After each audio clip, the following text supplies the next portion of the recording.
कराची में 10 साला बच्ची ने बेटा जन्म दिया। बच्चे का बाप कौन है जानकर आपकी चीखें निकल गईं। मेरा नाम मायरा है, ये मेरी जिंदगी की कहानी है। मैं तपती रेत पर बैठी थी और दूर कहीं देख रही थी। सोच रही थी कि आज मेरे साथ क्या होगा, क्योंकि आज वो दिन था जब मेरी जिंदगी का फैसला होने वाला था। मैंने अपनी जिंदगी में बहुत ही ज्यादा मुश्किल वक्त देखा था, जबकि मेरी उम्र बहुत कम थी। मेरी उम्र तो गुड़ियों से खेलने की थी, लेकिन किस्मत मेरे साथ खेल रही थी, क्योंकि एक इंसान ने मुझे इस मकाम पर पहुंचाया था। मैंने अपने पेट पर हाथ रखा और थोड़ी देर के बाद मेरी अम्मा वहां पर आ गई। उसने कहा कि आ जाओ। मैंने कहा कि अम्मी के आज के बाद मेरी जिंदगी बदल जाएगी। मेरी माँ ने कहा कि हाँ, जिंदगी तो बदल जाएगी। मैंने कहा कि क्या सब कुछ ठीक हो जाएगा? तो माँ ने कहा कि नहीं, कुछ ठीक नहीं होगा, बल्कि शायद और खराब हो जाएगा। मैंने रोना शुरू कर दिया। माँ ने कहा कि एक औरत होना ही एक सजा है, और जब औरत पैदा हो जाती है तभी से उसके साथ मसले मसाइल बनना शुरू कर दिए जाते हैं। कोई उसकी पैदाइश से नहीं होता है और उसके बाद उससे ऐसी उम्मीदें लगाई जाती हैं जिन पर अगर वो पूरी ना उतरे तो उसके लिए जीना हराम कर देते हैं। सारे जहां की उम्मीदें और म्यार उसके सामने रख दिए जाते हैं। इज्जतों की पगड़ियां उसके कंधों पर रख दी जाती हैं, जिसकी हिफाजत भी उसने करनी होती है। नस्ल को आगे बढ़ाने की जिम्मेदारी भी उस पर होती है, उनकी तरबियत की भी। अब मैं क्या कुछ कहूँ, तुझे डराना नहीं चाहती, पर तू भी तो वक्त से पहले बड़ी होगी है। क्या कर सकती हूँ मैं? मेरी माँ ने के कुछ खराब हो या ठीक, तेरी माँ हमेशा तेरे साथ खड़ी रहेगी। मैं अपनी माँ के गले लग गई और वो मुझे वहाँ से ले गई जहाँ वो मुझे लेकर जा रही थी। वहाँ मैं जाना नहीं चाहती थी, क्योंकि वहाँ बिस्मिल्लाहिर्रहमानिर्रहीम। ये आज से 13 महीने पहले की बात है। हम लोग एक बहुत ही गुंजान आबाद इलाके में रहते थे। यहाँ पर गिनती के ही चंद घर थे और एक छोटी सी दुकान, एक नर्स बैठती थी जो लोगों का इलाज करती थी, और उसके अलावा कुछ भी नहीं था। कपड़े जूते लेने के लिए बहुत दूर जाना पड़ता था, रेगिस्तान को पार करना पड़ता था। हमारा इलाका बहुत ही छोटा सा था। कुछ लोगों को तो इस इलाके के बारे में पता भी नहीं था कि यहाँ पर इंसान रहते हैं या नहीं। हमारा एक ही घर था और वो घर इतना बड़ा नहीं था, लेकिन उसमें पूरे 15 लोग रहते थे। मैं, मेरे माँ बाप, मेरा एक छोटा भाई, मेरे चाचू और एक मेरे बाबा के कजन भी रहते थे जो उनके चाचू के बेटे थे। हम उनको चाचू ही कहते थे। मेरे दादा दादी भी जिंदा थे और मेरे बाबा के चाचा भी वहीं पर रहते थे। हमारे खानदान में लड़की की पैदाइश को अच्छा नहीं समझा जाता था। कहते थे कि लड़की क्यों पैदा हुई। जब मेरी माँ की शादी हुई तो उनकी पहली औलाद मैं थी। सबका कहना था कि पहले बेटा पैदा होना चाहिए था, लेकिन पहले मैं पैदा हो गई और मेरा भाई बाद में आया। अल्लाह का शुक्र है कि उसने मेरी माँ को एक बेटा दिया, नहीं तो उनकी कोई इज्जत नहीं रहनी थी। लेकिन अभी भी मेरी वजह से उनको बातें सुनने को मिलती थी, पर मेरी माँ सबसे ज्यादा मुझसे ही मोहब्बत करती थी। मैं हैरान थी कि वो भी तो उन्हीं लोगों में पली बड़ी थी। उनकी तरबियत भी तो ऐसे ही की गई थी जो बेटियों से नफरत करते थे। लेकिन मेरी माँ ने तो हमेशा मुझे प्यार किया, क्योंकि मेरी माँ ने मुझे पैदा जो किया था, मेरे लिए तकलीफें उठाई थी, बातें सुनी थी। मेरे बाबा अच्छे इंसान थे,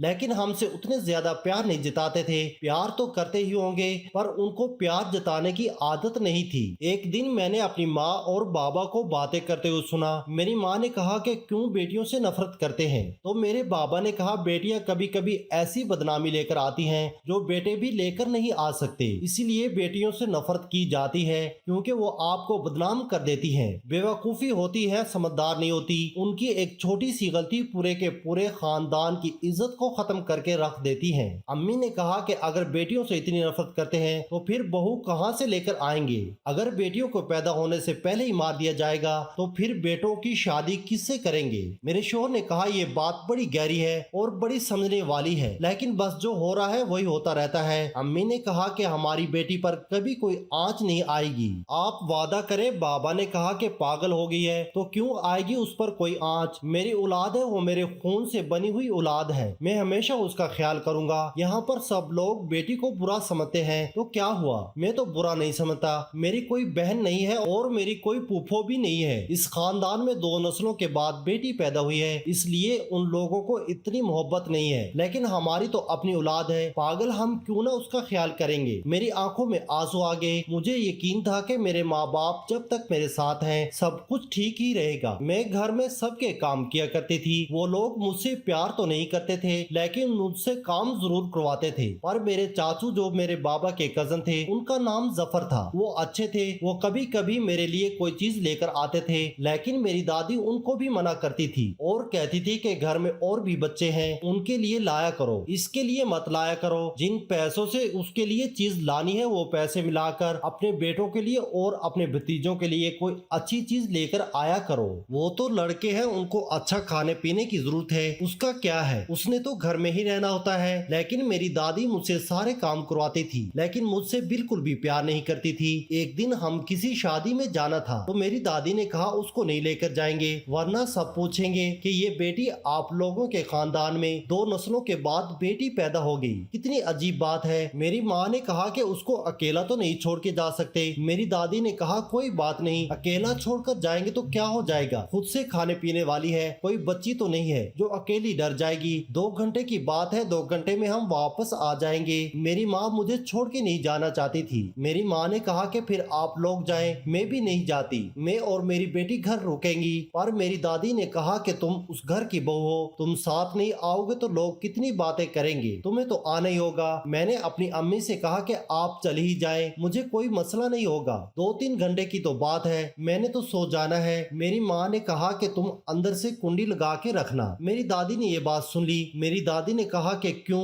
ये क्या किसी पराये के घर में बैठे जो तुम इस तरह की बातें कर रही हो। मेरी माँ ने कहा कि नहीं समझती, ये मेरी बेटी है, आप किसी बेटी की माँ नहीं है, इसलिए आपको नहीं पता। मेरी दादी ने कहा कि अच्छी बात है कि मैं किसी बेटी की माँ नहीं हूँ, और तुम्हारी अगर बेटी है तो तुम्हें इस बात पर शर्मिंदगी होनी चाहिए, फख्र नहीं होना चाहिए। मेरी माँ उनके साथ बहस नहीं करना चाहती थी, इसलिए खामोश हो गई। लेकिन मुझे छोड़कर उनको जाना ही पड़ा, क्योंकि वो उस खानदान के बच्चों में से बड़ी बहू थी, और अगर वो नहीं जाती तो वाकई लोग बहुत बातें करते हैं। मेरा दिल तो था शादी में जाने का, लेकिन मेरी माँ मुझे कभी भी नहीं लेकर जाती थी। वो लेकर जाना भी चाहती थी तो ये लोग मुझे नहीं जाने देते थे। मैं घर में ही बैठ गई। अम्मी ने कहा था कि अंदर से कुंडी लगा लेना, लेकिन मैं कुंडी लगाना भूल गई और मुझे नींद आ गई। जब मेरी आंख खुली तो मैं बिस्तर पर ही पड़ी हुई थी। अभी मैं उठी थी कि 10 मिनट बाद मेरी माँ आ गई। आते ही मुझसे पूछा कि ठीक हो, सब कुछ ठीक है। मैंने कहा कि हाँ बस मैं तो सो गई थी, लेकिन रात तक मुझे बुखार हो गया था। मेरी माँ ने कहा लगता है मेरी बच्ची बेचारी अकेली रहकर डर गई, इसीलिए उसको बुखार हो गया। मेरे बाबा मेरे लिए दवाई लेकर आए। दिन इसी तरह गुजरते जा रहे थे। मेरी तबीयत बहुत ज्यादा खराब रहने लगी थी। कभी मेरे पेट में दर्द होता तो कभी मुझे उल्टी आती। मेरी माँ मुझे इस नर्स के पास ले जाती जिसमें छोटा सा क्लिनिक बना हुआ था। वो मुझे कोई न कोई दवा दे देती। उसके पास कोई मशीन भी नहीं थी जिससे वो मेरे पेट के अंदर देख सकती कि पेट में दर्द क्यों हो रहा है। बस उसके पास दवाई होती थी जो वो सबको दे देती थी। बड़ी घटिया दवाई थी, लेकिन यहाँ के लोगों को आराम आ ही जाता था। मेरी तबीयत बहुत ज्यादा खराब रहने लगी थी। मुझे उल्टियाँ भी आ रही थी। मेरी माँ मुझे एक दिन अजीब सी नजरों से देख रही थी। मैंने कहा कि क्या हुआ अम्मी? तो उन्होंने कहा कि नहीं कोई बात नहीं, ऐसा थोड़ी हो सकता है। उन्होंने ऐसा कहा तो मैंने कहा कि कैसा नहीं हो सकता, क्या हुआ है? उन्होंने कहा कि नहीं कुछ नहीं लगता है, तूने कोई उल्टी सीधी चीज खा ली है, इसके जरासीम के अंदर बैठ गए हैं, तभी तो ठीक नहीं हो पा रही। मेरी माँ वैसे बहुत हिम्मत वाली औरत थी, उसने सारी जिंदगी हिम्मत से काम लिया था। मेरे दादा और दादी बड़े गुस्से वाले थे, लेकिन मेरी माँ ने आज तक उनके सामने एक लफ्ज नहीं बोला था। मेरी दादी ने कभी उनसे मोहब्बत नहीं की, मेरे दादा ने भी नहीं, क्योंकि उनकी पहली बेटी हुई थी इसलिए। लेकिन मेरी माँ सब्र शुक्र से सब कुछ करती रही। दिन इसी तरह गुजरते जा रहे थे। मेरा पेट अचानक से बढ़ने लगा था। मेरी माँ ने कहा कि लगता है इसके पेट में पानी भर गया है या इसके पेट में पीप भरने लगी है, इन्फेक्शन हो गया है, तभी उसका पेट इतना मोटा होता जा रहा है। मेरे बाबा भी परेशान थे। उन्होंने कहा कि तुझे फिर शहर ले जाना पड़ेगा, लेकिन अभी तो शहर ले जाने के पैसे नहीं है, 1 महीना सब्र करो, अगले महीने ले जाऊंगा। मेरी माँ ने कहा कि 1 महीने तक बेचारी दर्द बर्दाश्त करेगी। बाबा ने कहा कि दर्द की गोली दे दिया करो और कुछ नहीं कर सकते। अगले महीने बाबा पैसे आए तो वो मुझे और मेरी माँ को लेकर शहर चले गए डॉक्टर को चेक करवाने के लिए। डॉक्टर ने जब मुझे चेक किया तो वो हैरान रह गई। उसने कहा कि आपकी बेटी तो माँ बनने वाली है। ये सुनकर मैं भी हैरान रह गई। और मेरे माँ बाप ने कहा कि नहीं आपको कोई गलत फहमी हुई है, इसकी उम्र तो बहुत कम है। उन्होंने कहा कि हमें कोई गलत फहमी नहीं हुई, ये देखे हमने मशीन से देखा है, आपकी बेटी माँ बनने वाली है, बल्कि 2 जुड़वा बच्चों की माँ बनने वाली है। और अब तो काफी वक्त भी गुजर गया है, क्योंकि मेरी तबीयत को खराब हुए 4-5 महीने गुजर गए थे। डॉक्टर ने कहा कि अब कुछ नहीं हो सकता, उसको बच्चे पैदा करने ही पड़ेंगे। मेरे माँ बाप के लिए और खुद मेरे लिए भी ये खबर बहुत बड़ी और अजीब थी। मेरे बाबा ने वहीं पर मेरी माँ से झगड़ा करना شروع کر دیا۔ ڈاکٹر نے کہا کہ دیکھیں، آپ کو اپنی بچی پہ نظر رکھنی چاہیے تھی اور اپنے گھر کے حالات پر بھی۔ اب ایک دوسرے سے جھگڑنے سے کچھ نہیں ہوگا۔ اگر آپ لوگ کچھ اور سوچ رہے ہیں تو دماغ سے نکال دیں، نہیں تو اس طرح آپ کی بیٹی کی جان کو خطرہ ہوگا۔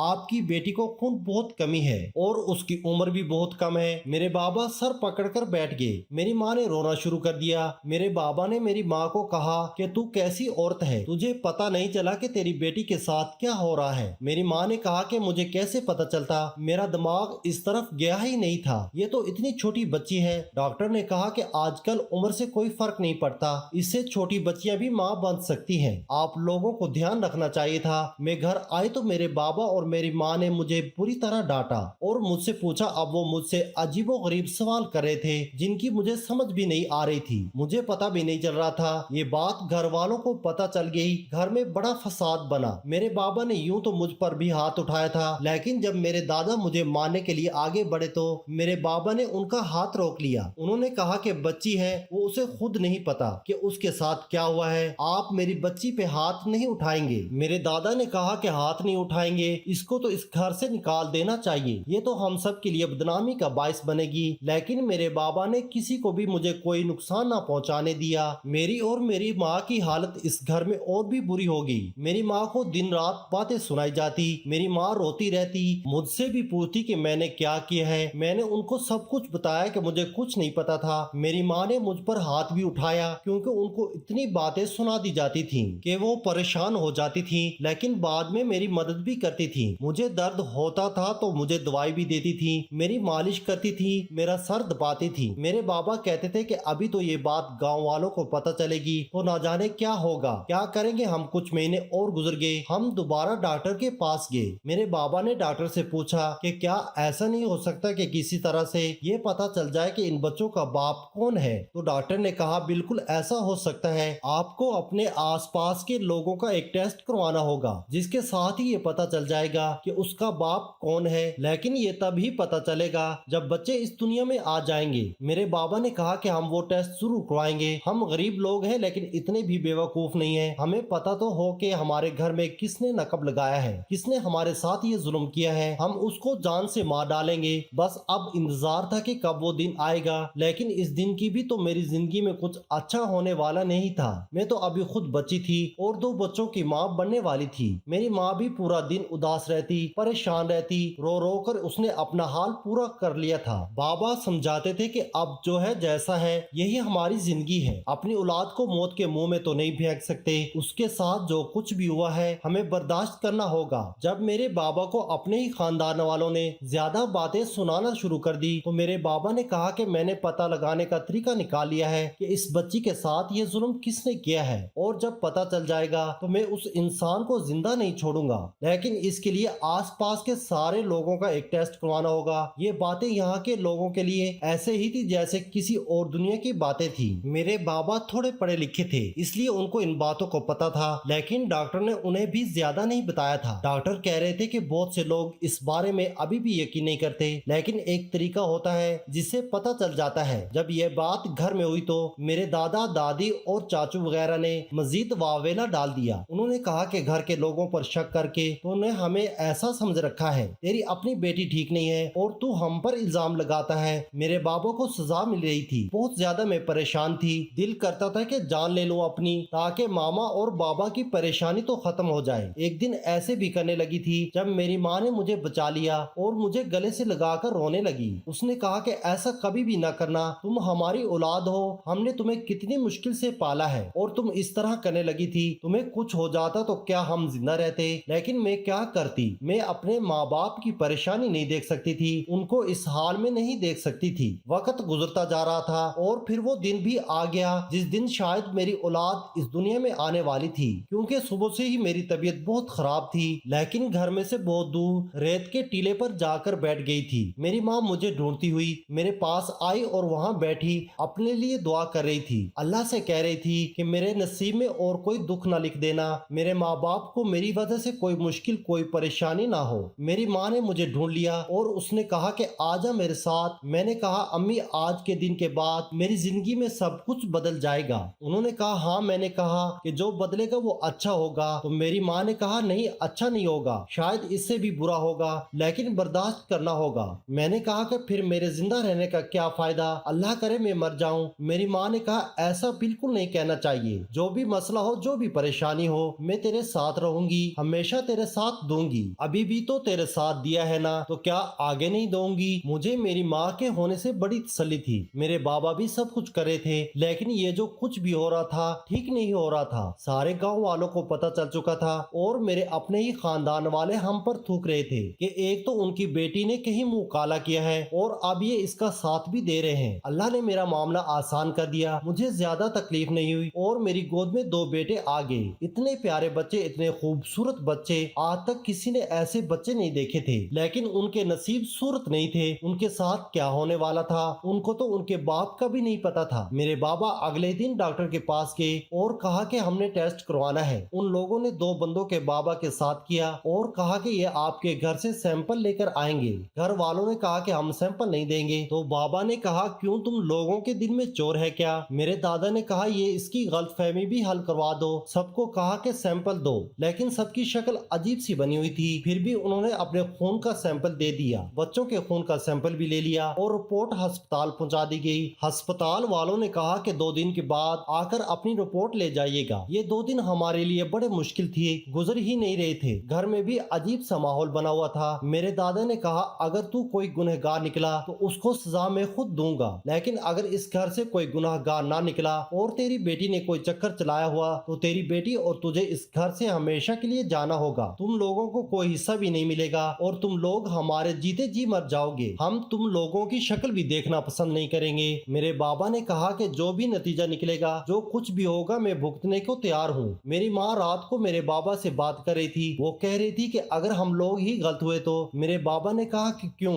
ہم لوگ کیوں غلط ہوں گے, ہم لوگ غلط کیا ہو سکتے ہیں. میری ماں نے کہا کہ اگر ہوئے تو کیا کریں گے, یہ لوگ تو ہمیں یہاں سے نکال دیں گے, ہم کہاں جائیں گے. بابا نے کہا کہ کہیں بھی چلے جائیں گے, میں مزدوری کر لوں گا, تم لوگوں کے گھروں میں کام کر لینا, بھیک مانگ لیں گے, لیکن اپنے بچوں پر اور اپنے بچوں کی اولاد پر کوئی آنچ نہیں آنے دیں گے. میرے بابا مجھ سے اتنا پیار کرتے تھے, لیکن پیار جتاتے نہیں تھے. ہمیشہ اپنے ہی کاموں میں مصروف رہتے تھے, لیکن وہ ہم سے اتنا پیار کرتے تھے, مجھے اندازہ نہیں تھا کہ وہ میرے لیے اپنے خاندان والوں سے جھگڑے تھے اور ان سے دور جانے کو بھی تیار تھے. میری ماں نے رونا شروع کر دیا. میرے باپ نے کہا کہ رو نہیں, سب ٹھیک ہو جائے گا. بچے بہت چھوٹے تھے, لیکن مجھے تنگ نہیں کرتے تھے. شاید ان کو پتا تھا کہ ان کی ماں اتنا زیادہ برداشت نہیں کر سکتی, اسی لیے چپ چاپ پڑے رہتے تھے. پر ان کا خرچہ کون سنبھالتا, کیا ہوتا کیا نہیں ہوتا, کچھ سمجھ نہیں آ رہی تھی. 2 دن بڑی مشکل سے گزرے. رپورٹ سامنے آ گئی. ڈاکٹر نے میرے باپ کو بلایا اور وہیں پر ان کو رپورٹ بھی سمجھا دی. جب بابا واپس آئے تو غصے سے لال ہوئے پڑے تھے. ان کے پاس ایک ہی موقع تھا, گھر میں سب لوگ موجود تھے. میرے دادا نے کہا کہ بتاؤ کیا ہے کیا نہیں. میرے دادا نے کہا کہ اگر کوئی گنہگار گھر سے ہوا تو میں خود اسے سزا دوں گا. میرے باپ نے کہا کہ پھر سزا دینے کے لیے تیار ہو جاؤ, کیونکہ جس نے میرے ساتھ یہ سب کچھ کیا ہے وہ میرے باپ کا کزن تھا, جس کو میں چاچو بولا کرتی تھی. اور یہ اسی دن کی بات تھی جب میری ماں مجھے گھر پر چھوڑ کے چلی گئی تھی اور میں گھر پر اکیلی تھی, اور یہ سب لوگ شادی میں چلے گئے تھے. میرے بابا نے اسے گریبان سے پکڑ لیا اور اسے مارنا شروع کر دیا. میرے دادا نے اسے چھڑوایا اور کہا کہ میں خود اس کو سزا دوں گا. میرے دادا نے نہ صرف اس کو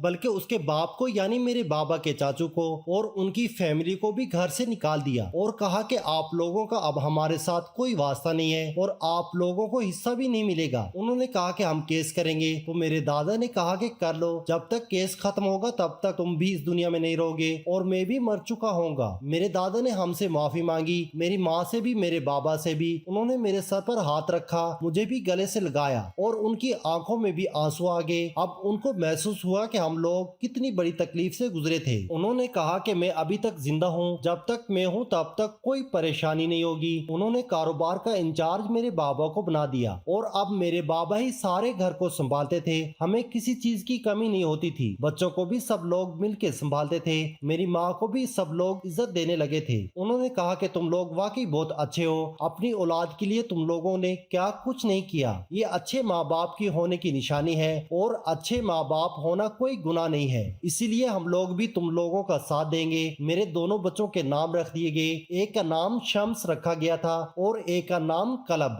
دونوں ہی بہت خوبصورت اور اچھے بچے تھے. میرے دادا کہتے تھے کہ یہ لوگ अच्छा नसीब लेकर आए हैं, क्योंकि जब ये पैदा हुए तो उसके बाद से कारोबार भी बढ़ता गया। हम लोग ने ये इलाका छोड़ दिया और शहर में जाकर अपना घर बना लिया। अब हम लोग शहर में रहते हैं। मेरे बच्चे बड़े हो गए हैं, 4-5 साल के हो गए हैं। हम लोगों को यही कहते हैं कि ये मेरे बेटे नहीं बल्कि मेरे भाई हैं। मेरी माँ कहती है कि कल को तेरी शादी करेंगे तो तू उनको साथ नहीं लेकर जाएगी, लेकिन ये हमेशा खुश रहेंगे क्योंकि हम उनका ख्याल रखेंगे। मैं कहती हूँ कि नहीं, मैं अपने बच्चों को साथ लेकर जाऊंगी, क्योंकि अब मैं माँ बन गई हूँ तो मेरे अंदर माँ वाला अंसर आ गया है। मैं अपनी औलाद से दूर नहीं रहना चाहती, लेकिन अभी तो मेरी शादी की कोई इम्कानात नहीं है। मेरे दादा कहते हैं कि ऐसा कोई रिश्ता मिलेगा जिसको हम सब कुछ बता देंगे। अगर उनको फिर भी तुम कबूल हुई तो हम रिश्ता करेंगे, क्योंकि अगर बाद में पता तो बहुत मसला बनेंगे। मेरे बाबा कहते हैं कि ऐसा कौन होगा, तो मेरे दादा कहते हैं कि दुनिया में अच्छे लोग होते हैं, तुम लोग भी तो हो, कोई ना कोई मिल जाएगा और उसके साथ ही हम हमारी बेटी की शादी करवा देंगे, और अगर इसने कबूल किया तो वो बच्चों को भी अपने साथ ही ले जाएगी। मैं खुश हूँ कि जब तक मैं जवान होंगी मेरे बच्चे भी जवान हो जाएंगे, मेरा सहारा बनेंगे, मेरा बाजू बनेंगे, मेरे 2 शेर जैसे बेटे होंगे जो हमेशा मेरा साथ देंगे। जिन लोगों ने मेरे साथ ये बुरी हरकत की उनको घर और कारोबार से निकाल दिया गया। सुना है कि अब वो एक कच्चे से घर में रहते हैं, उनके घर में 2 वक्त की रोटी भी नहीं होती। ये दुनिया की हर मुसीबत, हर बीमारी उन्हीं के घर में पड़ी रहती है। वो हमसे माफी मांगने आए थे। मेरे दादा ने कहा कि जमीन पर नाक भी रगड़ोगे तो भी माफ नहीं करूंगा, चले जाओ यहाँ से, तुम्हारी शक्ल भी नहीं देखना चाहता। वो लोग बड़े बुरे हालतों में हैं। शायद यही अल्लाह का इंसाफ है। जो उनके साथ हुआ उन्होंने खुद अपने लिए कमाया था और हमारे सब्र का फल हमें मिला कि हमारी जिंदगी में सब कुछ ठीक हो गया और हमारे हालात पहले से ज्यादा अच्छे हो गए। अगर आपको आज की हमारी कहानी पसंद आई है तो उसे लाइक कीजिए और अपने प्यारों के साथ शेयर कीजिए। और हाँ, अगर अभी तक आपने हमारा चैनल सब्सक्राइब नहीं किया तो जरूर कीजिए। मिलते हैं कल एक नई और दिलचस्प कहानी के साथ।